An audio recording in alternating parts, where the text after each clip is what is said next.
Social del Colegio de Ingenieros de Venezuela presenta. A partir de este momento, todas las voces se unen en una sola señal. RCR presenta Conexión 750 con María Alejandra Trujillo. Muy buenas tardes, amigos de Radio Caracas Radio. Todo el equipo que trabaja para ustedes a partir de esta hora los saluda. Variada y abundante información que compartir y analizar como es costumbre la tarde de hoy. Esto es Conexión 750. Comenzamos. ¿Qué está pasando en este país? Y saludamos vía telefónica a nuestro primer invitado. Se trata de Roberto Abdul, presidente de la Asociación Civil Súmate. Gracias por atendernos. Buenas tardes. Buenas tardes, María Alejandra. Buenas tardes a toda la audiencia. Bueno, muchas gracias por esta oportunidad. Pues mucho interés de conocer su opinión y análisis acerca del tema que nos ocupa, que tiene que ver con la presentación del informe definitivo de la misión de observación de la Unión Europea que estuvo en nuestro país el año pasado, participando en el evento de noviembre. Lo primero que le preguntaría es cómo interpreta usted que hayan tomado la decisión de entregar este informe de forma remota. Lo escuchamos. Primero, destacar que este informe estaba previsto, este informe definitivo, esta versión definitiva estaba prevista se entregara a finales de enero, primeras semanas de febrero, tal y como había anunciado los integrantes de la misión de observación de la Unión Europea y específicamente la jefa de misión, Isabel Santos. Lamentablemente, bueno, la idea era que un equipo reducido de esa misión regresaría a Caracas a hacer la presentación y era lo que el acuerdo establecido con las autoridades venezolanas. Sin embargo, pues entendemos que han habido dificultades a raíz de la presentación del informe preliminar, 2 días después de la elección del 21 de noviembre, específicamente el 16 de noviembre pasado. Recordemos además que a principios de diciembre, cuando parte de la misión todavía estaba en el país, no le fue prorrogada su estadía legal en el país y tuvieron que retirarse. Y bueno, un poco la información que manejamos extraoficialmente es que ha existido algún tipo de diferencias en cuanto a alcanzar pues las autorizaciones respectivas para que entonces esa versión definitiva del informe pueda presentarse desde aquí de Caracas y entregarle la versión original al Consejo Nacional Electoral. ¿Cuál es la expectativa de nuestro invitado en relación a este informe definitivo, tomando en consideración lo que ya conocemos del documento preliminar? Lo escuchamos. Pero lo primero, esos informes, digamos, definitivos, normalmente ahondan de manera más detallada sobre las distintas cosas que enumeradas y presentadas en los informes preliminares. En este caso, adicionalmente, pues yo creo que tiene la particularidad de decir todo lo que tuvo que ver con la elección de Barinas. Recordemos que ese informe preliminar se presentó 2 días después de que tuvo lugar la elección y justo pues en esos días fue que se tomaron las decisiones que llevaron o que dieron a lugar en la repetición de las elecciones en el estado Barinas. Más allá del resultado y que a algunos les pueda agradar el resultado, digamos, un resultado que sorprendió a muchos, pues bueno, en términos electorales, estrictamente hablando, la cantidad de violaciones que se dieron en el estado Barinas, yo creo que pues bueno, son con creces transgresiones mucho mayores que las que se pudieron observar en el proceso del 21 de noviembre, ¿no? Hay otras decisiones, por ejemplo, como las decisiones tomadas por el Consejo Nacional Electoral con relación al tema del referéndum revocatorio y la recolección de las manifestaciones de voluntad, que si bien no forman parte de un proceso completamente independiente, que si bien no forma parte, digamos, del proceso de observación del 21 de noviembre, de las elecciones regionales y municipales, sin embargo, siempre uno puede entender pues que esos hechos terminan siendo, si se quiere, una especie de agravante o terminan reafirmando la opinión que se pueda tener sobre conductas que se promueven y se permiten desde el directorio del Consejo Nacional Electoral en favor de una de las partes. Uno de los elementos que destacaba el informe y que probablemente generó la reacción virulenta de los dirigentes oficialistas era la ausencia de independencia del Poder Judicial, que aparentemente quedó en evidencia luego de lo ocurrido en Barinas. ¿Qué opina usted sobre este tema? Lo escuchamos. Bueno, sí, sin duda es un elemento que ha estado presente, yo diría históricamente, sistemáticamente, pues digamos esa especie de correa de transmisión que existe entre el partido de gobierno y los distintos poderes del Estado. Recordemos además que quien emite esa sentencia anulando y ordenando la repetición de la elección en Barinas es la magistrada Indira Alfonso, que fuera durante el año pasado o el año antepasado, específicamente el año 2020, quien presidiera el Consejo Nacional Electoral. Ya se había desempeñado como magistrada en la sala electoral, y el año 2020 fue la responsable pues de lo que fue la organización de las elecciones parlamentarias de diciembre del 2020. Entonces, no solamente la decisión en sí misma y lo que implicaba dicha decisión, digamos, violentando además lo que es el deber ser en materia electoral, lo que es el debido proceso, y es recurrir primero, digamos, a la parte administrativa. Sin embargo, pues bueno, vemos cómo la magistrada Alfonso, que viene, digamos, del sector o del Poder Judicial, por un año, justo el año previo, fue presidenta del Consejo Nacional Electoral y regresa entonces como presidente de la sala electoral, pues emite esa sentencia, lo cual de alguna manera entonces reafirma con esos hechos los argumentos que se vienen presentando y las denuncias que se han hecho a lo largo de varios procesos electorales de la falta de independencia de poderes, ¿no? Adicionalmente, pues bueno, en este proceso elementos, pues no es una repetición de una elección, es importante decirlo. Es decir, para que exista una repetición de la elección tiene que darse en las mismas condiciones. En este caso, los dos candidatos principales, los dos principales contendores, que eran Freddy Superlano y Argenis Chávez, no compitieron en el segundo proceso electoral. Ya eso cambiaba la elección en sí misma, pero vimos también cómo entonces el registro electoral fue abierto, por ejemplo, para que el candidato de gobierno, Jorge Arriaza, y otro candidato, específicamente Claudio Fermín, fueran mudados de centros de votación, faltando pocos días para la elección, es decir, menos de un mes para la elección, y pudiesen entonces inscribir sus candidaturas para la gobernación del estado de Barinas, ¿no? Entonces, eso además termina mostrando y evidenciando ese actuar de alguna manera coordinado entre los distintos poderes y incluido el Poder Ejecutivo. Ni hablar del uso de las inhabilitaciones para impedir la participación de dirigentes de la Alternativa Democrática, incluyendo al gobernador electo en el primer proceso, Freddy Superlano. ¿Qué opina usted? Lo escuchamos. Bueno, eso se ha denunciado igualmente desde la primera vez que se aplicó y dicha práctica, y es el uso de decisiones de la Contraloría cuando la Constitución establece que tiene que ser, es decir, a través de sentencia definitivamente firme, es decir, ya inapelable, es decir, que exista una condena sobre la persona que aspira a ser candidato.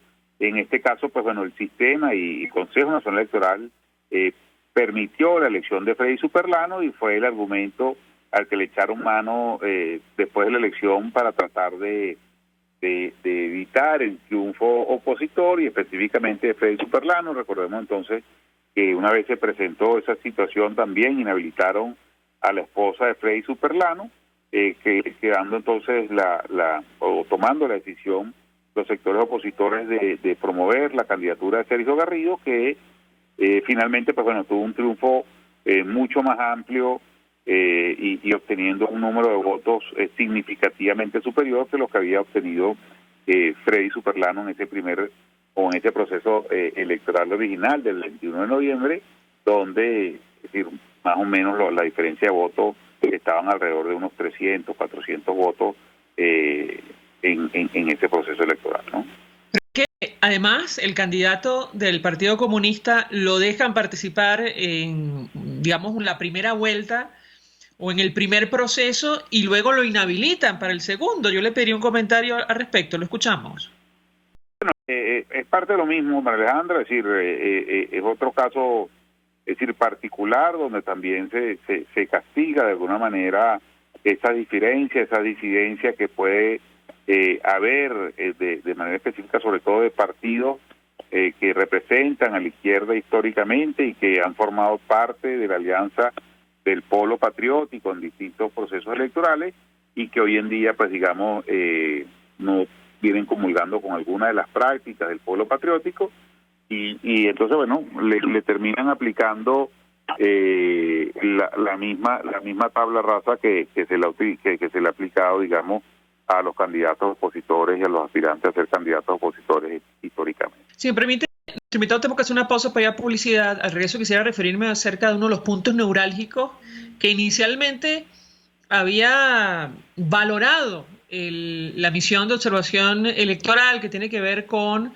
la conformación del máximo ente comicial, digamos, su actuación y, bueno, su prácticamente nula, digamos, incidencia en el proceso de Barinas, permitiendo toda clase de irregularidades. Yo le pedí un comentario, pero si me permite, al regreso de la pausa. Ya venimos. Usted está viendo Conexión 750 con María Alejandra Trujillo. Solo por RCR 750, porque lo bueno une. Puedes seguirnos en nuestras redes sociales. En Twitter, @RCR750, la radio que se ve.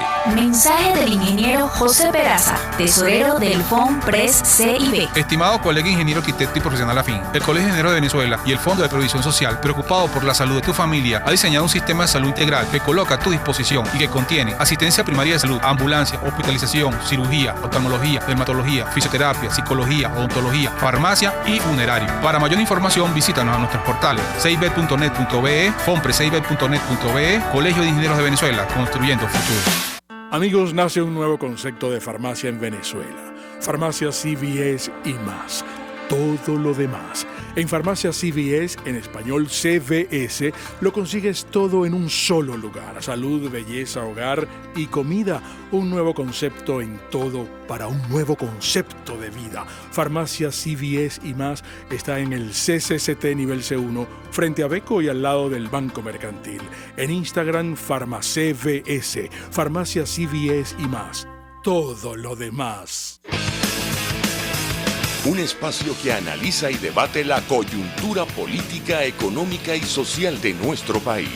Acompañe cada mañana a la periodista María Alejandra Trujillo en Palabras más, palabras más, palabras menos. Palabras más, palabras menos. Informes, entrevistas, análisis y discusiones sobre los temas de actualidad. Es lo que más te puedo dar, es lo de siempre. Palabras más, palabras menos. De lunes a viernes, de 7 a 8 de la mañana, por RCR 750 AM. Palabras más, palabras más, palabras menos.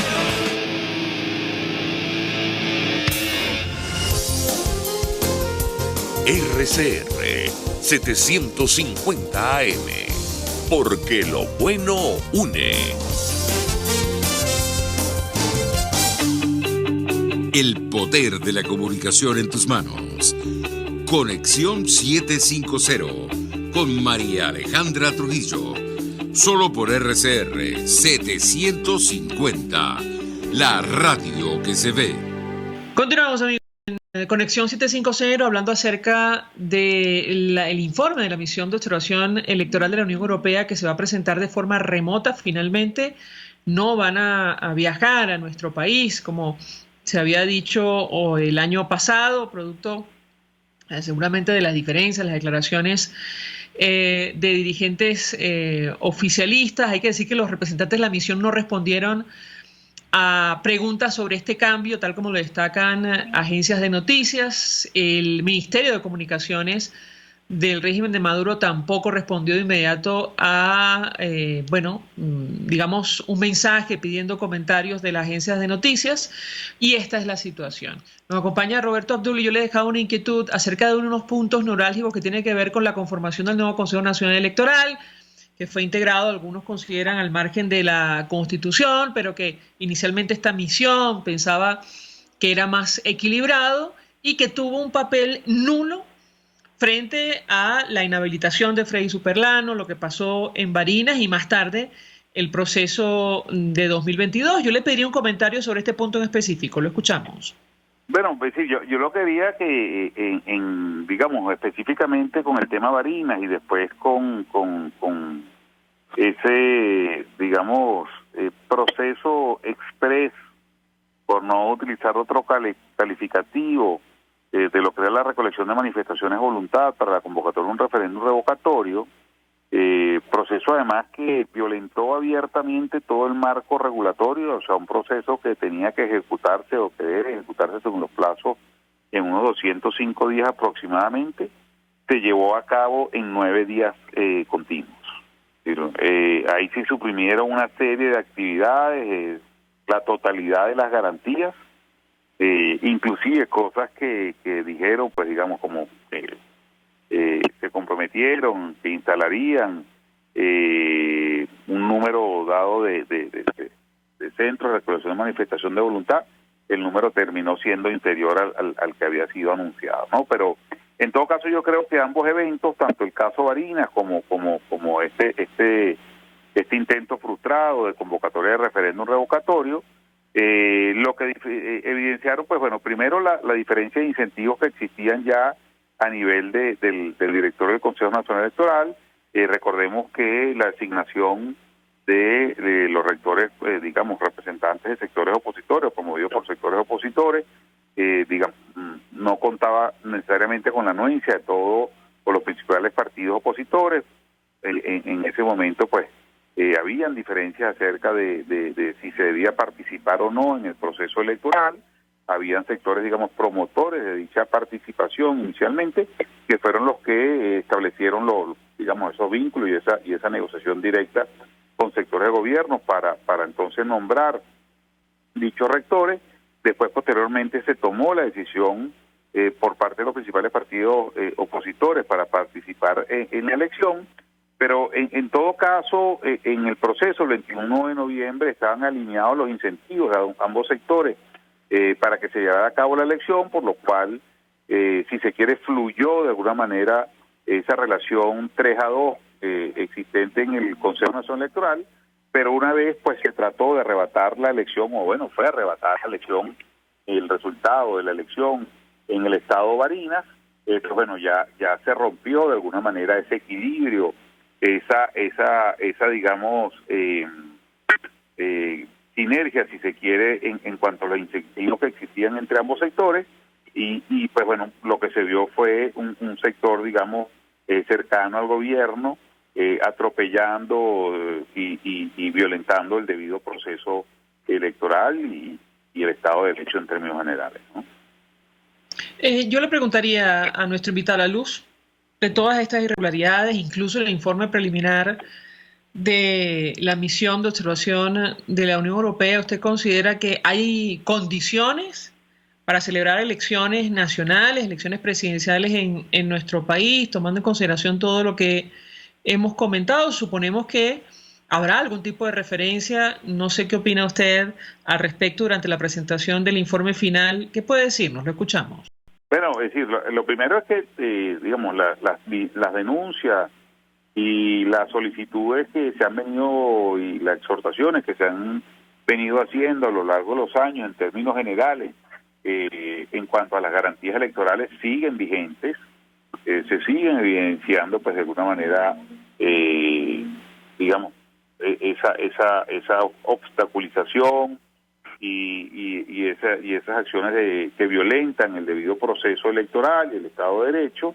Las elecciones presidenciales tienen que tener lugar antes del 10 de enero del año 2025, que es la fecha en la cual debería tomar posesión un nuevo presidente de la República o comenzar el nuevo periodo presidencial.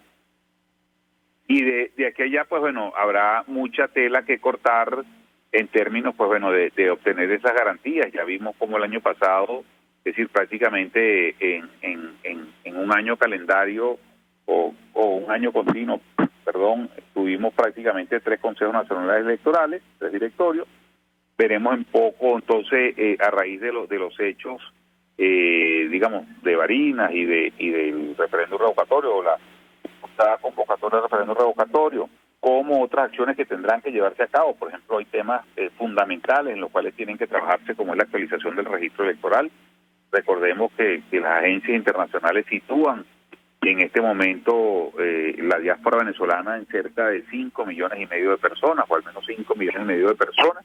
Ya vemos, digamos, decisiones que vienen tomando gobiernos en la región como Chile o posiciones que vienen tomando, es decir, países como Colombia, donde dijeron que ya no están en capacidad de recibir más refugiados venezolanos. Se estima que alrededor de 3 millones de esa diáspora, al menos esos 3 millones forman parte del registro electoral, y el registro electoral en el exterior en este momento solamente refleja 108,000 personas inscritas en el registro electoral en el exterior. Así que existe, digamos, a nivel de la integridad de la base de datos, un déficit importante que tiene que ser subsanado, que tiene que ver con la actualización de todos los venezolanos que están en el exterior. No, son condiciones y garantías que tienen, por las cuales tienen que lucharse, pelearse para digamos, se pueda ejercer el derecho en condiciones de libertad, en condiciones de igualdad, en condiciones de transparencia, de aquí a digamos, el último trimestre de 2024, que debería ser el tiempo o el periodo en el cual debería tener lugar esa elección presidencial. En cuanto a elecciones de la Asamblea Nacional, regionales y municipales, las mismas deberían tener lugar en el año 2025, ¿no? Finales del 2025 deberían tener lugar, o sea, ese año coincidirían ambas elecciones, dado que el periodo de los gobernadores y alcaldes es de 4 años y el periodo de la Asamblea Nacional es de 5 años, así que cada 20 años coinciden, digamos, entonces ambos procesos electorales, ¿no?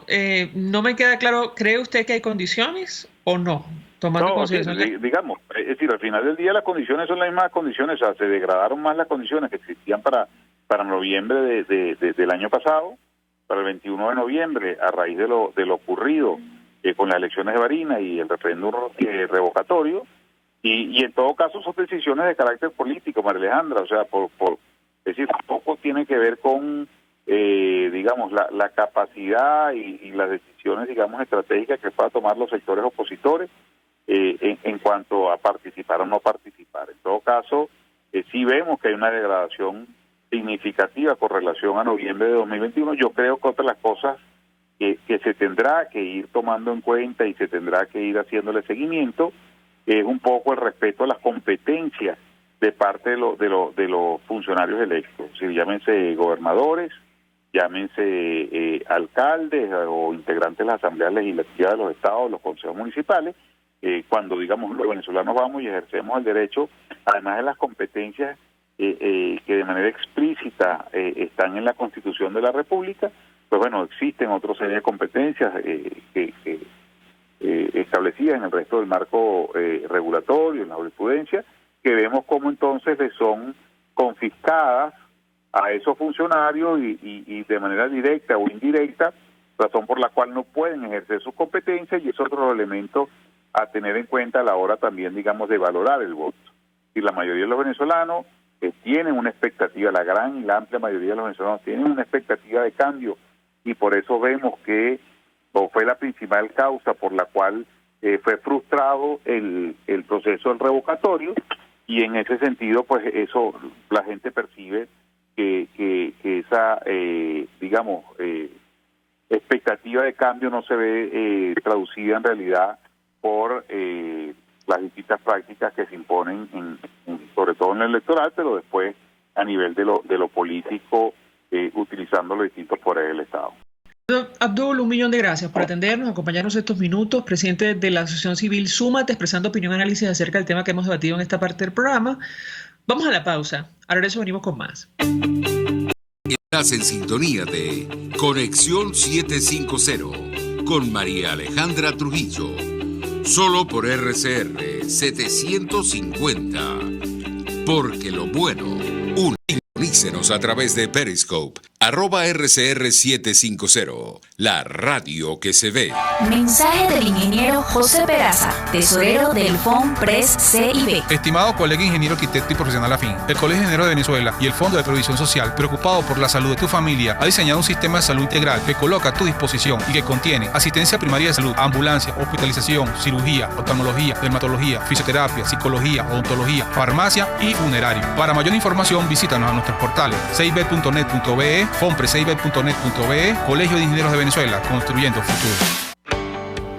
Cuando hablamos de Honda, hablamos de Distasi Motors, el concesionario Honda que pica adelante en precios, condiciones y servicio. Todo el personal de Distasi Motors, tanto técnico como de atención, está actualizado, capacitado y certificado permanentemente para atender correctamente tu vehículo. www.distasi-honda.com.ve. Distasi Motors, tu concesionario Honda en Los Palos Grandes. Estos tipos, que a mí lo que más me revienta y me saca la piedra es que les digan empresarios, porque no han movido un emprendimiento en su vida, pero ni siquiera del pensamiento, porque no han pensado una idea propia nunca, se convirtieron en boliburgueses a raíz de que tenían la ventaja competitiva frente al resto de los mortales de que les daban dólares preferenciales. ¿Y qué hacían? Legitimaban capitales. ¿Y qué hacían? Se llenaban los bolsillos con el dinero que lamentablemente Venezuela produce por ser un país petrolero y que le cae a Venezuela casi que del cielo por tener yacimientos de petróleo del norte al sur y del este al oeste. Entonces, la creación, además, de esta cosa asquerosa que es la boliburguesía, que son unos ricos que exhiben su mal gusto al tiempo que exhiben lo robado, cuando en las calles de Caracas ahora se les ve de a 10 por locha, son además la encarnación de Alex Saab. Y así nos va, de lunes a viernes a las 4 de la tarde. Radio Caracas Radio, porque lo bueno une.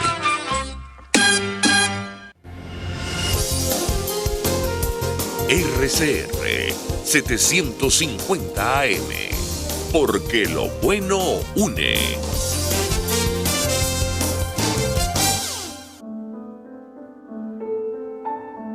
La Academia de Ciencias Físicas, Matemáticas y Naturales presenta El progreso tiene su ciencia. Hoy presentamos Vladimir Cubes y la fiebre del burro. La encefalitis equina o fiebre del burro es una enfermedad que sufren fundamentalmente los caballos y los burros, aunque ocasionalmente es transmitida al ser humano y puede ser mortal. En 1932 vino a Venezuela un veterinario y virólogo oriundo de la entonces Checoslovaquia, llamado Vladimir Cubes. Había sido contratado por el gobierno del general Juan Vicente Gómez para hacer una evaluación del estado del ganado en nuestro país.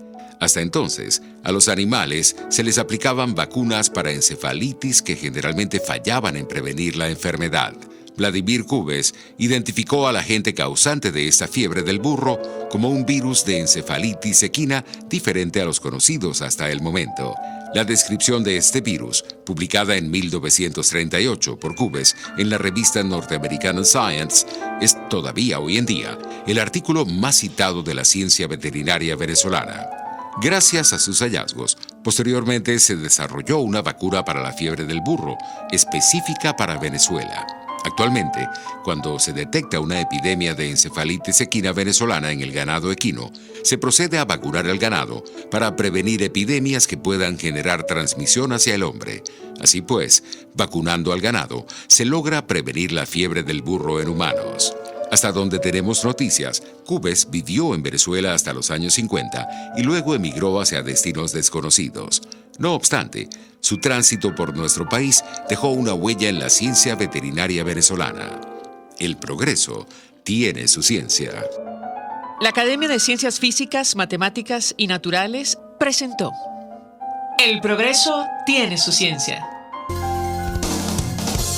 RCR 750 AM, porque lo bueno une.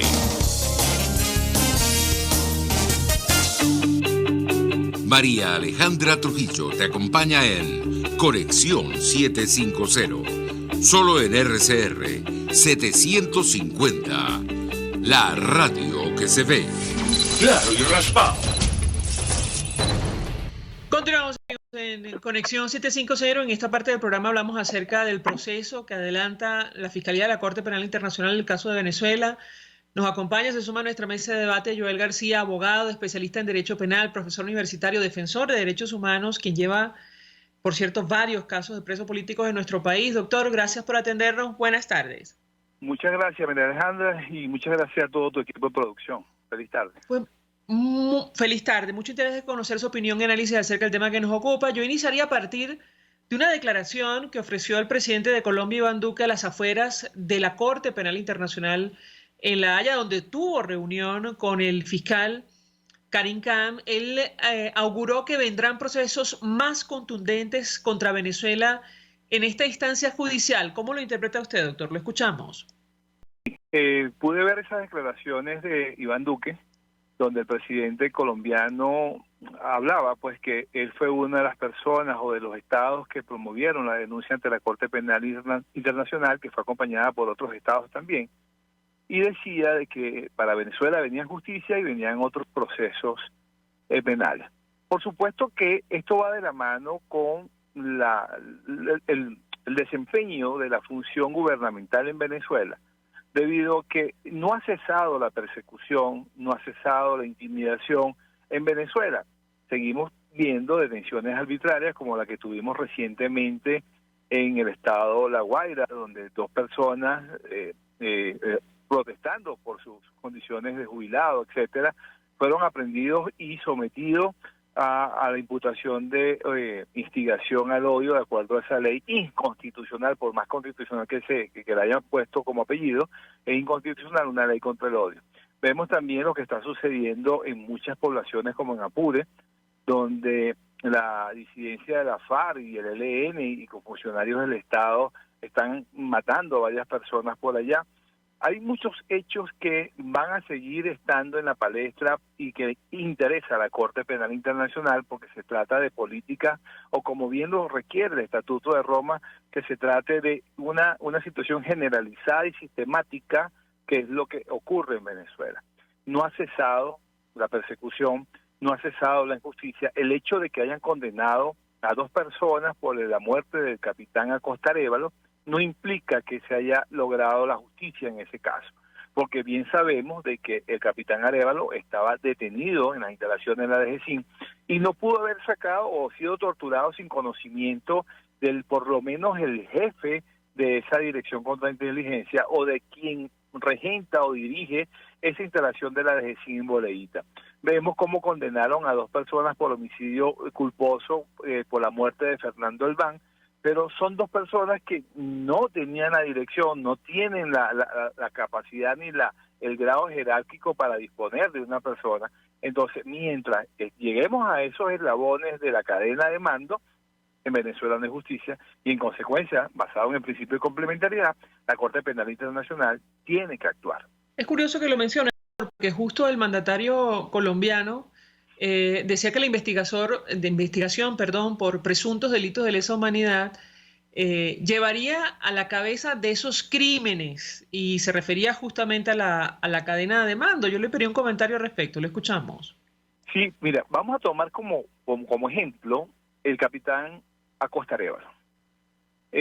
Vimos en un programa de televisión que pasan los miércoles, donde esa persona decía de que Acosta Arévalo lo tenían a buen resguardo. Sabemos que hubo una rueda de prensa donde un alto dirigente del Partido Socialista Unido de Venezuela lo citaba, lo señalaba, sacaba videos de él. Es decir, que él estaba en manos y bajo la custodia del Estado, tal y como lo establece el artículo 43 de la Constitución, que las personas que están detenidas, su vida, su salud, están bajo la responsabilidad del Estado. Después encontramos al capitán Acosta Arévalo, que llega casi muerto a esa audiencia de presentación días después de su detención. Entonces nos preguntamos, ¿es que acaso que esos 2 funcionarios que fueron quienes participaron en la aprehensión, fueron los que los torturaron? ¿Cómo hicieron para sacarlo de la DGCIN y llevarlo a otro lugar sin la autorización de algún superior jerárquico? ¿Es que acaso el ministro de adscripción o la vicepresidencia de la República no sabía de la detención de esta persona y no tenía que velar por el cuidado de esta persona? Entonces, con la condena de estos dos funcionarios o militares, no se agota esa cadena de mando. No logramos justicia porque quien ordenó torturarlo y en consecuencia tuvo como consecuencia la fatalidad, la muerte de ese capitán, no están imputados, no han sido individualizados. Entonces eso le tendrá que corresponder a la Corte Penal Internacional, porque en Venezuela no se va a llegar a esa verdad. Ahora, doctor, yo tengo que preguntarle, porque uno de los elementos, y usted lo mencionaba, que destacaba el presidente de Colombia, es que él impulsó desde su país esta investigación, luego a eso se sumaron otras naciones y es una de las razones para que ese proceso avanzara. Yo le pedí un comentario porque ha habido cambios, digamos, en algunos gobiernos que participaron inicialmente, podría ocurrir en Colombia. Eso no tendría ningún impacto en un proceso que ya avanza por sí solo, ¿correcto? Correcto, para nada. Eso es como en Venezuela escuchamos mucho la palabra, no, que retiraron la denuncia, ¿no? Eso no existe cuando el delito es de interés público, cuando el delito es de acción pública. Usted puede colocar una denuncia hoy y mañana se arrepintió y la quiere retirar. Eso no existe. Una vez que se inicia el aparato judicial, y en este caso la Corte Penal Internacional, es la Corte Penal Internacional quien debe decidir si no hay elementos suficientes para determinar, establecer de que en Venezuela se cometieron esos crímenes, que no es el caso, porque ya dijo que había suficientes elementos para iniciar la investigación, y aun cuando cambie del actor político o el presidente de la nación que promovió esta denuncia, nada influye en lo que ya se ha averiguado y lo que está en curso ya. Doctor, tenemos que hacer una pausa para ir a publicidad. Al regreso quisiera referirme a algunos detalles de este proceso, incluyendo el lapso de 3 meses que dio el fiscal para que el régimen de Nicolás Maduro respondiera a algunas inquietudes o incluso aportara documentos sobre algunos casos que están siendo investigados, y la expectativa que tiene usted en lo personal sobre la visita que realizaría, entendemos que próximamente, al menos antes de abril, el fiscal de la Corte Penal Internacional a nuestro país. Al regreso de la pausa, le doy la palabra para contestar. Ya venimos. Escuchamos Conexión 750, solo por RCR 750, la radio que se ve. Puedes seguirnos en nuestras redes sociales, en Twitter, @RCR750, la radio que se ve. Mensaje del ingeniero José Peraza, tesorero del FONPRES CIB. Estimado colega ingeniero arquitecto y profesional afín, el Colegio de Ingenieros de Venezuela y el Fondo de Previsión Social, preocupado por la salud de tu familia, ha diseñado un sistema de salud integral que coloca a tu disposición y que contiene asistencia primaria de salud, ambulancia, hospitalización, cirugía, oftalmología, dermatología, fisioterapia, psicología, odontología, farmacia y funerario. Para mayor información, visítanos a nuestros portales cib.net.be, fonprescib.net.be, Colegio de Ingenieros de Venezuela, construyendo futuro. En Global Therapy seguimos comprometidos con tu rehabilitación física, te ayudamos a recuperarte de tu posoperatorio y en el alivio del dolor. Búscanos en el Centro Comercial Multiplaza Paraíso Nivel Empresarial 2 a través de Twitter e Instagram o llámanos al 0412-256-1104. Y no olvides lavarte las manos con agua y jabón y cumplir con el distanciamiento social. Global Therapy y despídete del dolor. En Venezuela no hay espacio para la política. En Venezuela no hay un sistema político. En Venezuela hay un sistema amponil. El chavismo no es una organización política, el chavismo es una organización criminal. Y las organizaciones criminales, cuando se les va a combatir, lo que corresponde son acciones policiales y militares, no acciones políticas. Porque si usted asume que una organización criminal es una organización política y se sienta con ellos, estaríamos entonces hablando de que en Venezuela estamos viviendo lo que hubiese vivido Colombia si Pablo Escobar continúa en la política. Exactamente lo mismo. Los ampones disfrazados de políticos o con la política como coartada para hacer las barbaridades que hacen. Y lamentablemente eso es lo que estamos viendo. Y así nos va, de lunes a viernes a las 4 de la tarde. Radio Caracas Radio, porque lo bueno une. RCR 750 AM, porque lo bueno une. El poder de la comunicación en tus manos. Conexión 750 con María Alejandra Trujillo. Solo por RCR 750, la radio que se ve. Continuamos, amigos, en Conexión 750, hablando acerca del caso de Venezuela ante la Corte Penal Internacional, que ha tomado relevancia, bueno, en las últimas horas, luego de la visita que realizó el propio presidente de Colombia, Iván Duque, a la sede en La Haya de esta instancia judicial para sostener reunión con el fiscal Karim Khan, y las declaraciones que ofreció a la salida de este encuentro, advirtiendo que vendrían procesos más contundentes contra Venezuela en la Corte. Nos acompaña el doctor Joel García. Yo le dejaba una inquietud acerca del avance de esta investigación, el lapso que dio el fiscal Khan para que el Estado respondiera. Eso en primer lugar, doctor. Y en lo personal, ¿qué expectativa tiene usted en relación a esta nueva visita que realizaría el fiscal a Venezuela? Lo escuchamos. Ok. El lapso que estableció que la Fiscalía de la Corte Penal Internacional vence el 16 de abril de este año, es para que el Estado miembro, en este caso Venezuela, informe sobre los avances en la investigación sobre los responsables de esos crímenes de lesa humanidad que la Corte Penal Internacional conoce. Hemos visto por eso las condenas en los casos de Acosta Arévalo, de Fernando Albán, para que así hacer ver a la Corte Penal Internacional de que en Venezuela hay intención, hay las ganas pues de perseguir o juzgar a las personas responsables de estos hechos. También vemos cómo se han cambiado, se han reformado instrumentos jurídicos como el Código Orgánico Procesal Penal, vemos cómo cambió también la legislación militar, etcétera, y algunos cambios en los tribunales de la República. Pero ello no es suficiente para lo que establece la Corte Penal Internacional o el Estatuto de Roma.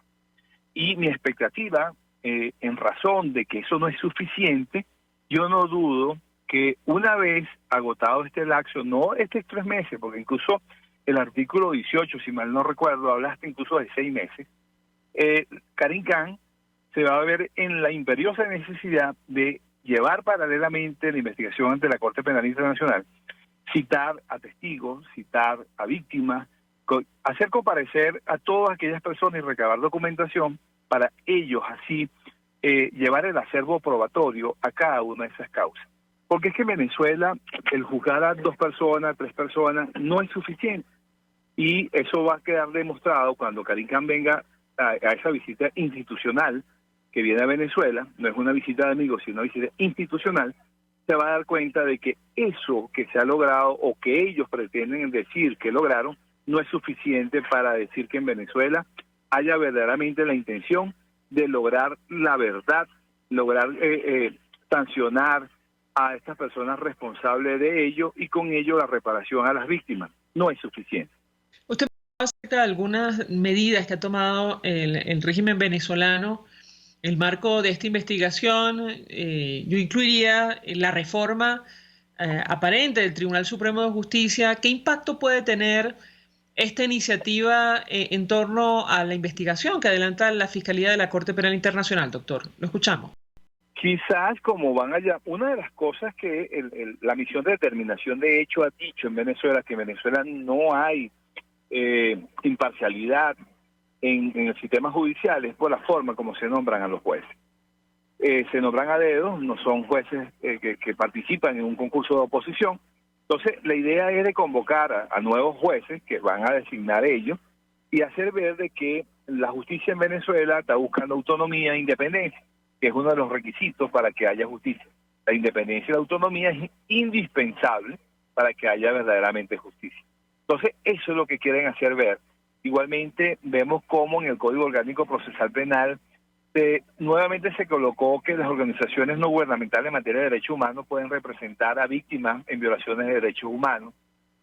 Vimos unos cuantos avances allí en cuanto a un agregado que se le hizo al artículo 175, donde dice que las detenciones que se realizan en contrario a lo que establece la Constitución son nulas, algo absurdo, porque si la Constitución lo dice no hay que por qué ponerlo en la ley. Entonces, eso son una puesta en escena, una apariencia de que en Venezuela el sistema judicial quiere cambiar o va a cambiar.